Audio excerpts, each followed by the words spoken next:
لويجي البطل الشعبي الناس كتيرة بتدافع عنه وبتلم له تبرعات وبيقولوا الهيرو بتاعنا دوت والراجل الجامد دوت، ولا هو القاتل اللي موت رئيس شركة تأمين بتاعة يونايتد هيلث كير؟ لويجي دلوقتي وضعه غريب جدا، والتبرعات اللي بتروح له كتيرة جدا، والناس بتحاول تعمل حاجات كتيرة جدا عشانه، ولكن حصلت حاجة غريبة جدا النهاردة. حد راح له السجن وتحايل وقال ان هو من الاف بي اي، ان هو بيشتغل في الاف بي اي، وان هو عميل ليهم ومعاه اوراق من المحكمة ان هو المفروض يخرج معاه.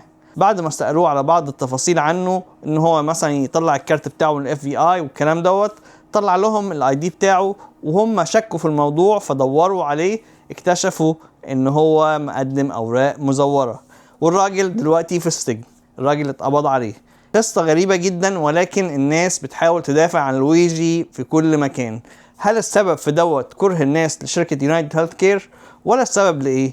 شركات التأمين الصحي بتعمل مشاكل كتيرة أحيانا مع ناس، بترفض عمليات، بترفض أدوية، بترفض حاجات زي كده، والناس بيبقى عندها تحفظات كبيرة معاها.